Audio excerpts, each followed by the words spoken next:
Greetings. I just wanted to look up or go through looking up some things with this word and trying to get the foundational meaning of it, because that's where it starts, at the bottom. Natural, earthly, the foundation of which everything is built up on has to be the right foundation. Otherwise, everything built from it is going to be corrupt, just like the bottom. And this is not something brand new for me to see and understand. That the Messiahs came from the flesh according to the flesh, but something new is looking up the word and finding something very specific. The Hebrew words that are translated as virgin or virginity. And the word, and there's the scripture in Isaiah that's well known. And a virgin shall conceive. Isaiah and his wife, she already had a kid first. She had a kid, and to have a kid, you're definitely not a literal virgin anymore. But now the second child, as Isaiah was being told by the Father, the virgin shall conceive. She already had a kid with Isaiah. We could read that plainly. That's a fact. That means, someone that has a kid, it's obvious they're not a literal virgin according to that understanding of virgin. She already had a kid first, and maybe that's why it happened like this, because it's utter proof that word, just from the context, doesn't mean what Christianity says it means. Like when someone hears the word virgin, the meaning of it comes to mind. Someone that's never slept around before, never had sex. That's what's going to come up to people's mind likely first as the meaning of virgin. According to the actual story of what happened, the how it happened proves that word can't mean that. But if something's true indeed, then that actual word and looking into the word should line up with the context of its impossibility for meaning literally and only virgin, meaning never to sleep around, because she already had a kid first. And I believe it's the second child, maybe third. I think it's the second, but she had one for sure first. And Isaiah is told the woman will conceive, the virgin will conceive. She already had a kid. And when we read in Matthew with the word that's translated as virgin in New Testament, same as most translations in the Isaiah there, for example, translated as virgin in English, that's a quote from Isaiah. You go back to where it's quoted from and look at the word and its meaning. You don't go to Matthew and say, oh, it says virgin, therefore it's virgin, and then create some twisted meaning and definition. Every woman that's never messed around but now gets married and then has kids, of course they were virgins first. Even then, it's not saying what they're saying. It doesn't even make any sense, but no lie does make any sense. Truth makes sense and is logical and orderly, not lies. It's out of order and in chaos, fighting itself and contradicting itself. So it could be someone that's a literal virgin, then they get married and have kids. Or it could be someone that's not a literal virgin and they end up getting married and have kids. Just reading Matthew doesn't prove anything with this, virgin birth, where Messiah pre-existed literally and came from the physical seed of God, the Creator. Denying that Messiah came in the flesh, simple scriptures all over. Came from the seed of David, from Genesis, the seed the woman receives. That's the understanding. But the spiritual meaning of the woman is spiritual Israel, the mother of all the living. Those in Messiah are alive, and she's the mother of all living. And that prophecy for the seed to come someday to crush the head of the serpent, the devil, his works, started right there in Genesis. The prophecy through a literal line, through a genealogy, through the Father's way and purpose, Messiah was born through a literal line. He says, I'm the offspring and shoot or root of David. Offspring means something and a root means something. I mean, it can't get clear with the Father's word when we have truth and believe in the true Messiah, not the false Messiah. Somewhere in 2nd John or 3rd or 1st John, somewhere in there, we read the anti-Messiah spirit. One of the definitions for it is not believing Messiah came in the flesh. That's the anti-Messiah spirit specifically. Someone's of the anti-Messiah spirit just for not believing in the true Messiah that came according to the flesh. They deny the Messiah that came according to the flesh from humanity. They have another spirit. It doesn't mean that a believer that hasn't believed or seen this truth, that it doesn't mean that they won't, or that they're not a believer and will find out truth by seeking the Creator. It's just that those that continue in this, they deny the Messiah that came in the flesh. That doesn't mean he was a flesh and blood man. That's not the definition of coming in the flesh, according to the flesh. Every person that ever lived that says they're a believer in every religion throughout all time would say Messiah is a man, flesh and blood man. Therefore, all the people, virtually all of them, say that he came in the flesh, and they're in agreement. And we read there's many there's many false prophets there. And when we read in 1st, 2nd John, wherever it is, he makes the connection that these many false prophets and believers, false, is connected to, of which he says there's many, that this is the anti-Messiah spirit, those that deny Messiah came in the flesh. That's the many.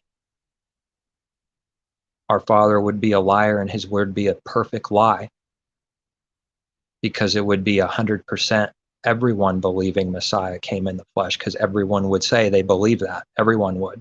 They would say, yeah, he's a flesh and blood man. I believe he came in the flesh. Yeah.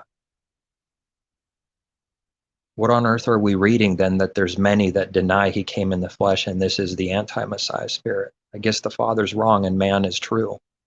Not only would that not be true, it would be perfectly untrue. Not even a single soul would line up with the Father's word on this many denying he came in the flesh, because everyone would say they believe that, and they don't. Because it's a trickery and sorcery. Once again, when they say they believe that, they're seeing something in their mind that has nothing to do with truth. That's how they're able to say they believe that they don't. And when the truth is given to them on what this actually means, all of a sudden they're proven that they don't. Every single time that doesn't believe in the true Messiah and our Creator. Every test I've seen proves that they don't actually believe what it means, but they can say they believe, as long as this understanding is not true and their understanding and definition of it is not true, then they can say whatever they want. People can say whatever they want then. It doesn't work like that with the Father. He can't be mocked. Someone just saying something just to say it. Therefore, whatever they say is automatically true just because they said it. That's how man works. That's how shallow and blind he is. No works, no understanding, no proof. You just say something and it's true, period, just because you said it. So you have to deny Messiah came in the flesh from the seed of Adam and Eve to Abraham, to David, all the way to Joseph, and Messiah is born. What on earth is the genealogy in Chronicles and other places in Matthew and Luke 4? From a literal line from humanity, the seed generation passed down, and then it's cut off right at the end. What on earth is that? It's insane. That's what it is. There's no thought or care about it. It's just some religious doctrine. That's it. There's nothing to do with reality. just believing and agreeing to some doctrines only with the mouth, religious systems and ideas and theologies. The only true theology is the Father giving us actual truth on his word and us living his word. That's the only true theology, if that word must be used, not religious systems and man's creations of what it means. So you go back to Isaiah 6, I think, 14, and that's where we read a virgin shall conceive. That's what I think it's probably going to be in most footnotes in Matthew of where this is being quoted from. It's being quoted from Isaiah. That's where that comes from. Matthew didn't make it up, but we read, and now it's fulfilled, right? Because that was the true fulfillment, the second fulfillment. The first fulfillment's a type of the true. This is how all his word works. Isaiah and his wife was a type of fulfillment that was fulfilled in a way, but it's always lacking something in the type. It's really fulfilled the second time in what it means. Now it's fulfilled, it's full. But in the type, it's always lacking something. It's a type pointing to the true fulfillment. That's how we can read and say the authority given by the Father to his people for understanding what the scripture means. That it was fulfilled back then with Isaiah and his wife, and it was truly fulfilled in Messiah a second time. This was the fulfillment. This is the fulfillment of his word long ago. And these understandings break everything religion does. That's how his word works. That's how we use it when we are given truth. But they'll see us as making things up out of the blue, because that's how his word works. It's going to look like we're making things up and just creating our own thing, when that's what the many actually do themselves. And we don't do. Don't make anything up. Seek truth, and the Father will show it and give it. And if something's true, all his word's going to line up with it and not against it. And if there's 50 agreements on one truth, if there's a problem with one or two verses somewhere, or confusion, you don't throw away the 50 agreements and solid, simple truth that line up. 50 witnesses. Does one or two issues doesn't throw down 50 witnesses. Someone should instead try to seek understanding from the Father on what it means and acknowledge they're not seeing something. You don't ever throw down 50 verses and scriptures that all line up and confirm something because there's an issue with one verse or two or three where it's not being understood. That's an opportunity to ask for the understanding, because his word doesn't contradict. Spiritually, it doesn't contradict. It will contradict everywhere without understanding. The letters will contradict. And now I'm just going to look up this word here. The one of the words not used in Isaiah, where it says virgin shall conceive. This word is H1330 Strong's. It's used 24, 34, 38, 42, 43, 44, 5, 6, 7. 50 times. This word's used 50 times if I counted that right there. Virgin, virgins, maid, maidens, maid. Most of the times it's translated virgin, then virgins, plural. And then a few times maid.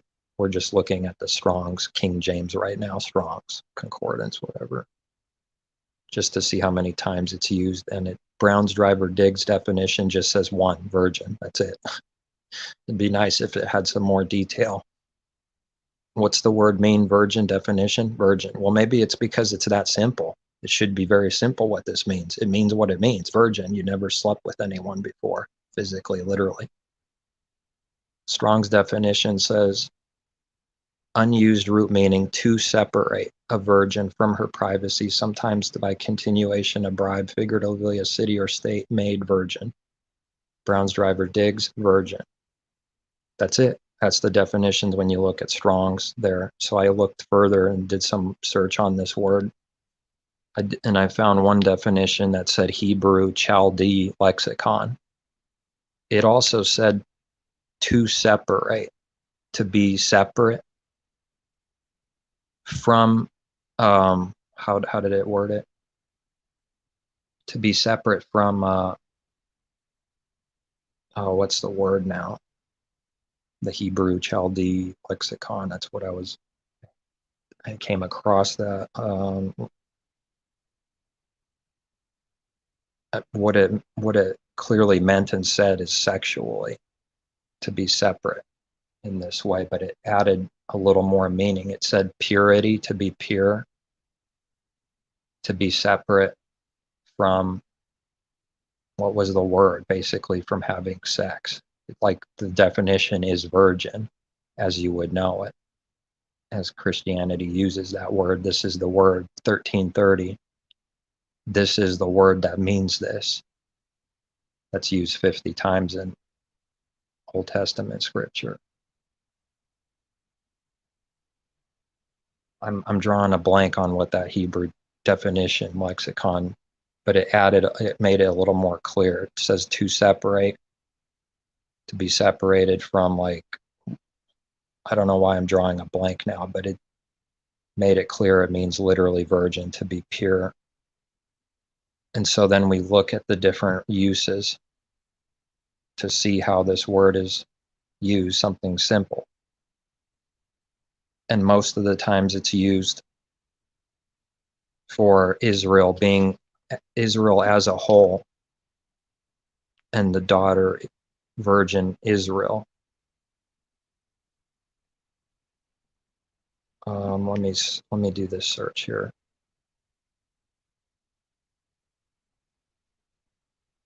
H 1330. And here's some examples of this word used in Scripture. Zechariah 1330. This is the word, Hebrew word that's translated usually into English as virgin, of which this is the word that is the meaning for virgin here.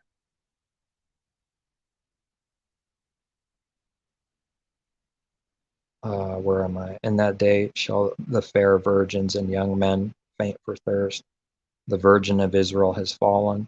Joel, lament like a virgin girded with sackcloth for the husband of her youth. Ezekiel, neither shall they take for their wives a widow, nor her that is put away, but they shall take maidens. That would be what the word there was translated maidens that time.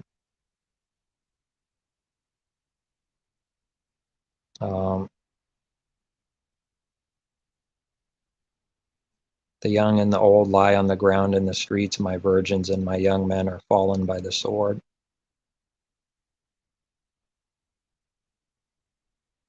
Where is this? O virgin daughter of Zion. Lamentations. Sackcloth, the virgins of Jerusalem hang down their heads to the ground. My virgins and my young men are gone into captivity.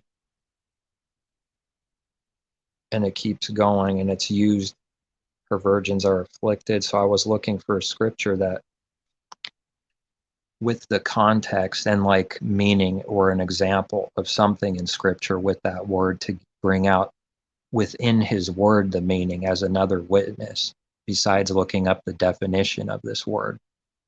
Because these verses here is like talking about virgin Israel as a whole.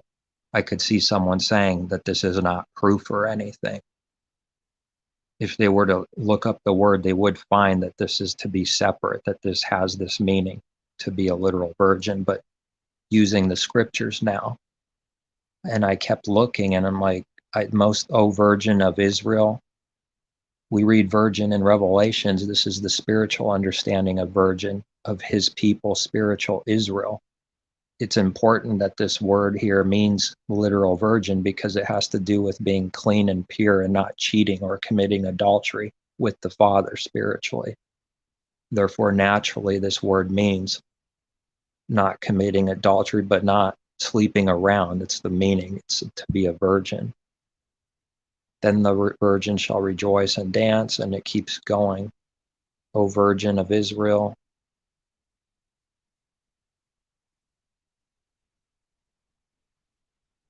Let's go closer now to the beginning use, the first use of this. A few times in Deuteronomy. If a damsel that is a virgin be betrothed unto a husband, and a man find her in the city and lie with her. See, when reading these, like these verses don't like make it abundantly clear, even with knowing what the meaning of this word is. It wouldn't be proof for someone. They could make that claim.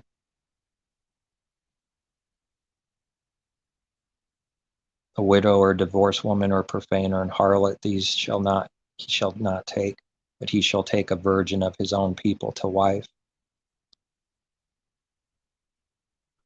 Then I kept looking. I was going from bottom to top when I did it, and I finally came to Genesis. And this is very interesting. This is what I learned today. The first time this word is used, H1330, translated virgin 50, most of the times, but it's used 50 times in the Hebrew Old Covenant scripture there. The very first time this word is used, which I think there's a thing with this where the first time of something in scripture is often really important and makes some kind of point and understanding. Genesis 24:16 is the first time the Hebrew word H1330 is used. And interestingly enough, the first time it's used is the only time it gives us this clarity and specific definition of the word.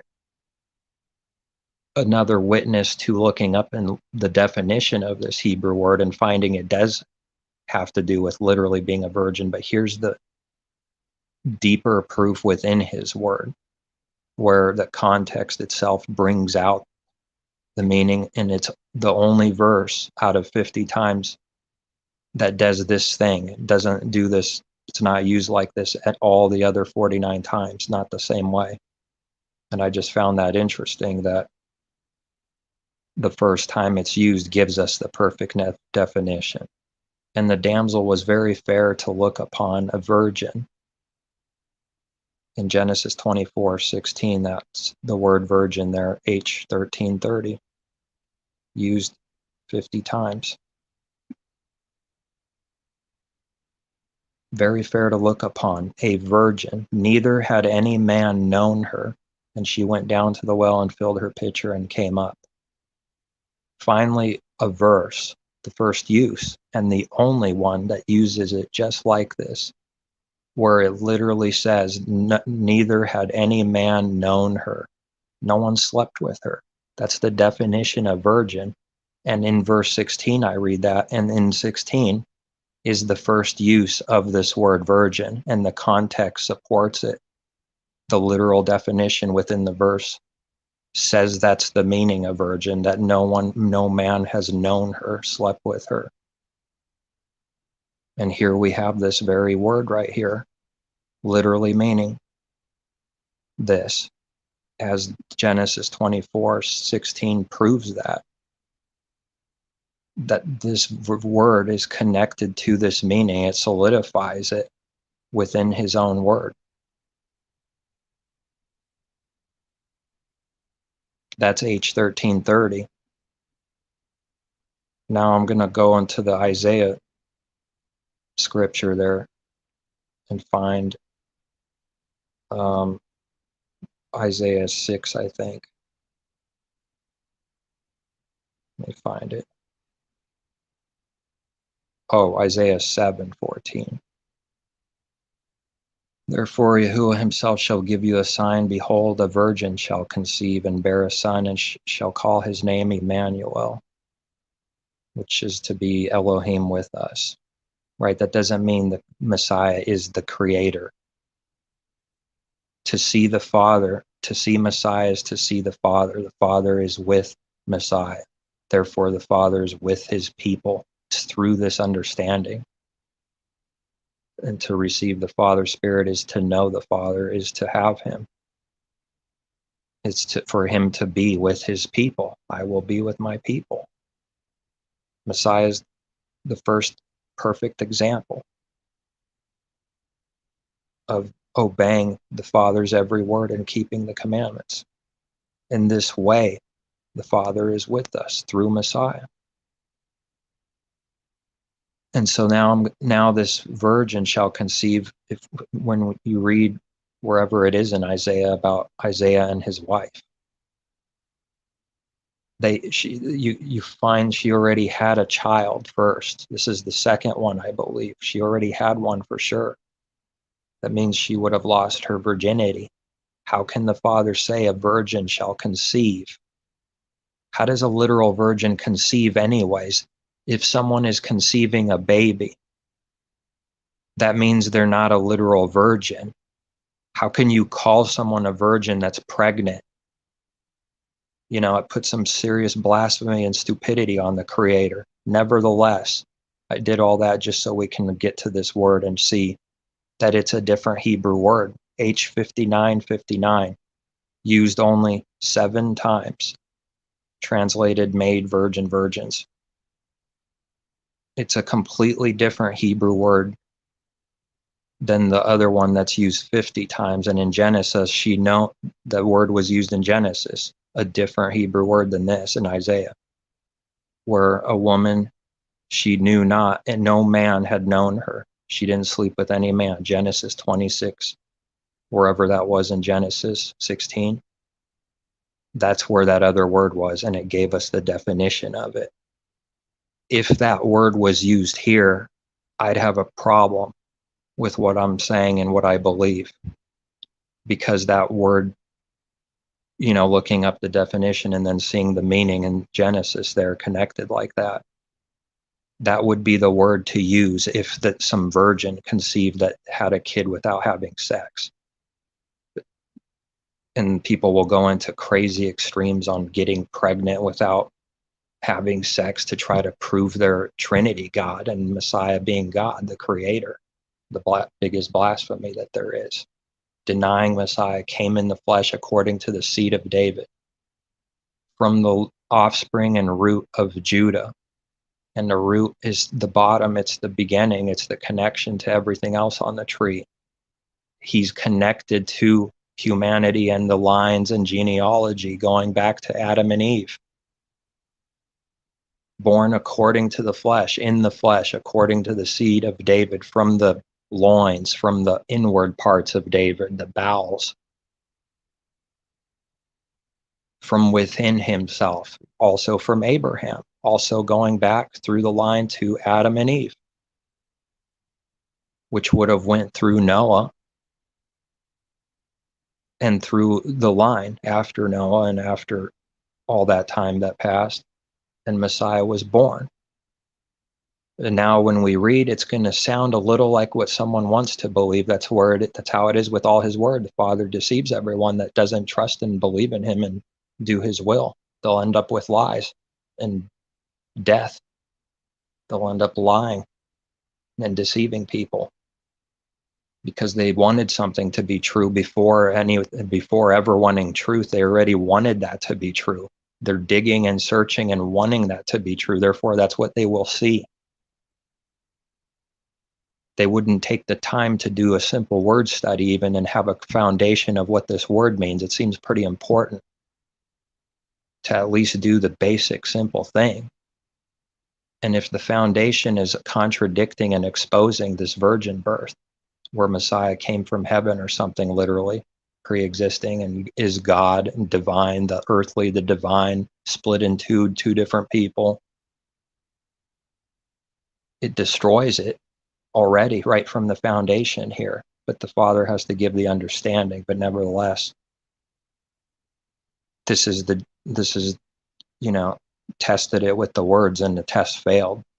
The test is proving that this is not what it means.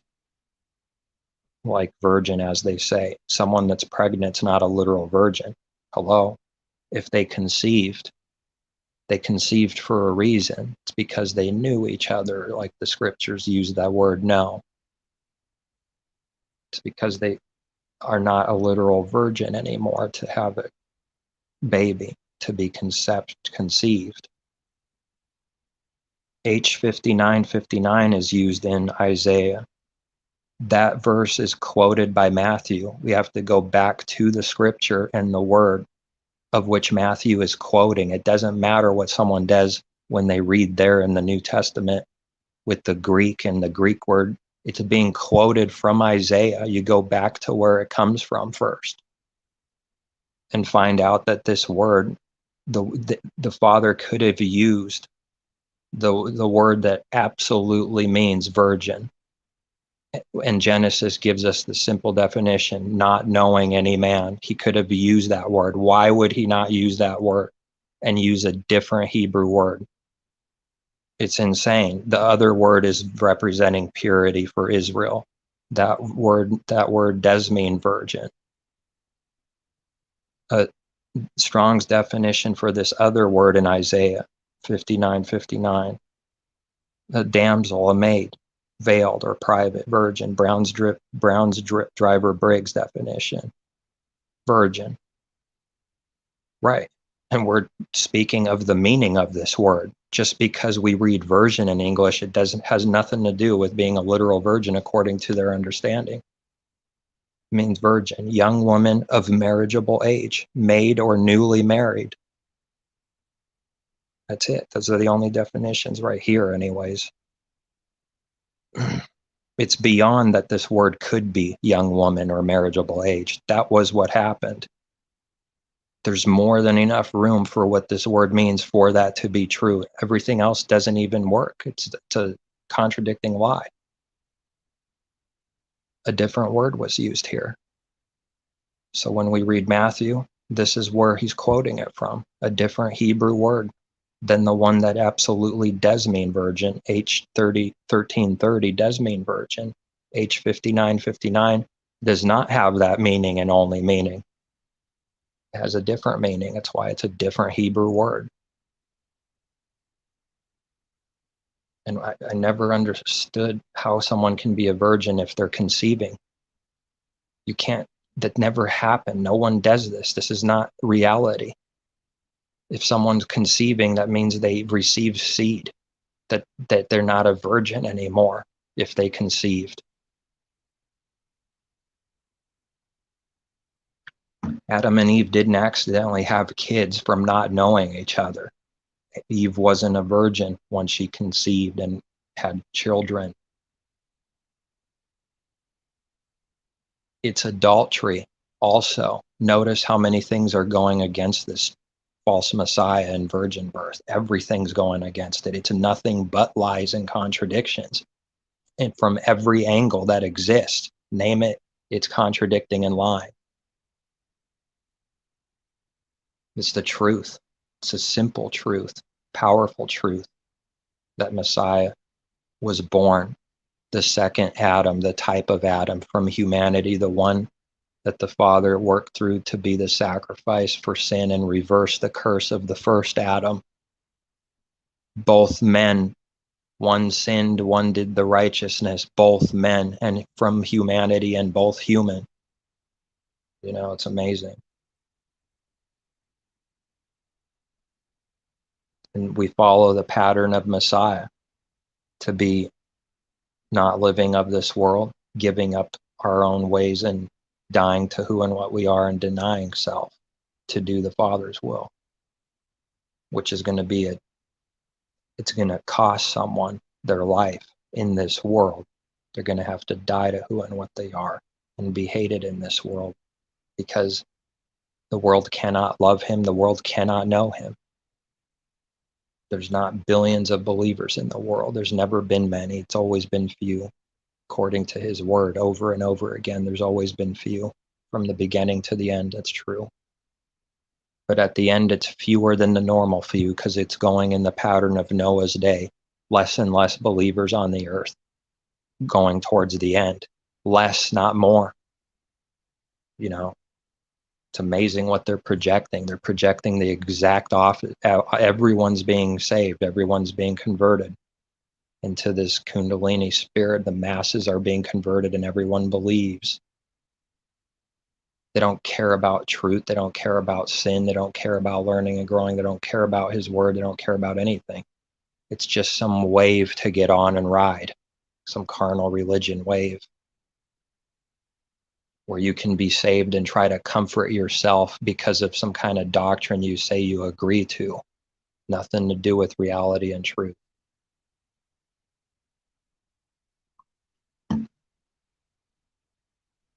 When someone says they believe he came from the seed of David, that's a Trinitarian. How on earth are they saying that without lying? They're lying. They're breaking his commandments when they say they believe that. They wonder why they're in darkness and destruction, because they never cease lying. They never cease murdering. They never cease robbing people of truth. They don't want you to be. The devil doesn't want you to do the Father's will and be as the mind of Messiah and become like him, which is to become like in the Father's image. That's the last thing the enemy would want. And it's going to be expressed and guarded through all people. People do not want that. They want easy, feel-good things that justify all their wicked heart and sin that they do. They'll create doctrine that spiritually makes it okay for them to sin. It's pretty sneaky and tricky. That's what their doctrines mean. When they're spiritually discerned, it lines up with sin every time. It covers and allows sin in the heart all the time. And prideful doctrine, prideful teachings, partial and extremely partial. They imply and blaspheme the Father by putting partiality on him and evil on him and lies on him. But they want you to come to them. They have the truth to give you. They don't care about anyone. They just want somebody's money and worship. That's it. The power of controlling people. Used like a harlot, used like a whore, spiritually, just using people for their own spiritual pleasure and gain.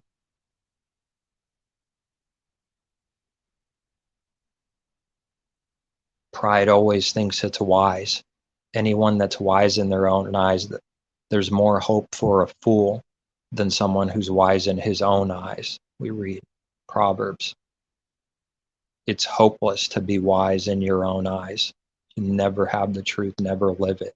It'll be a constant death and deception to be wise in someone's own eyes. They have to forfeit themselves and do the Father's will. Then someone can get wisdom from above. Then someone can be humble.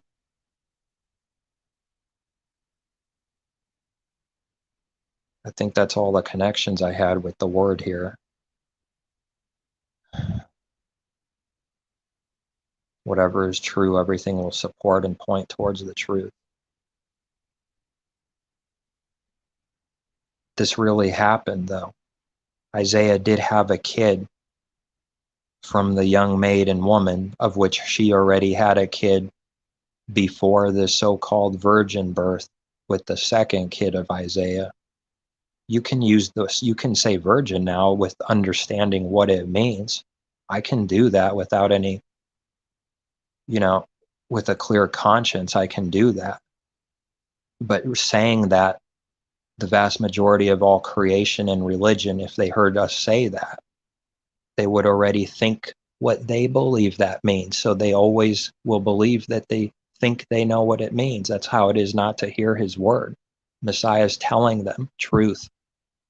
They think they know what he's talking about, and they have nothing, because they only hear the words coming out of Messiah's mouth. The only way we could speak out of spiritual understanding the Father gives us to see. You speak words, then that word creates carnal understanding and pictures, and that's what they'll understand, which is not where it's coming from, not what it means. It's literally impossible to give someone understanding. The Father has to give it. The Messiah has to teach it and give it, no other way. Through people, he does that directly to people, revelation and truth, or through people. But man can't directly do that of himself. He has no power to do that.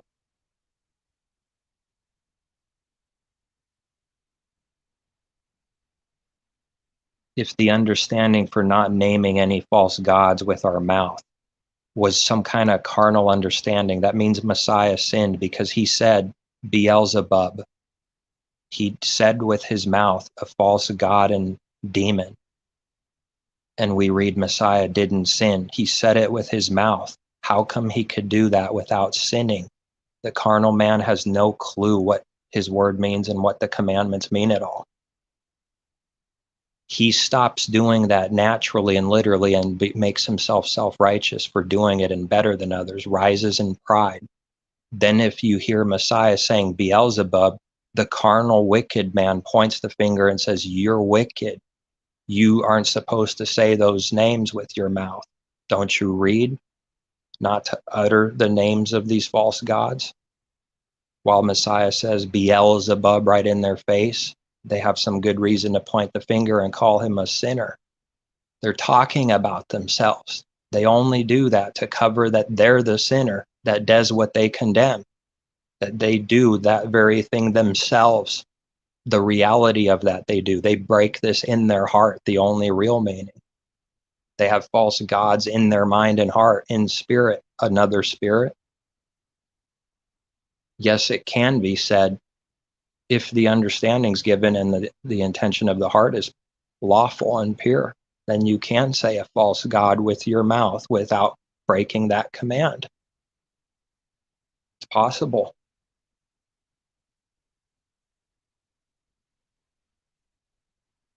You only speak out of some kind of example to someone. The intention to bring out truth means that your heart never said it out of some kind of evil way, which is to utter these gods. There's zero belief in Messiah with these other gods. There's zero intention in his heart when he said that. He only said it to bring out truth and give it back to the Pharisees as an example. So he didn't break that in his heart, the real sin, the only sin that matters, heavenly sin, spiritual sin, the spiritual law. He did not break. He fulfilled it.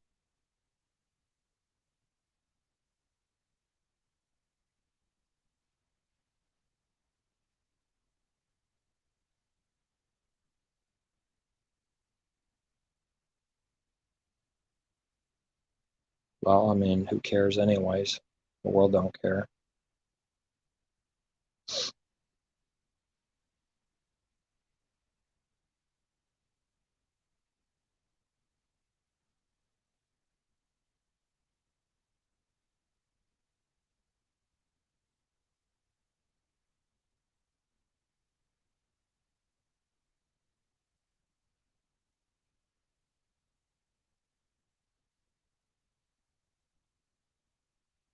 I think that's it. And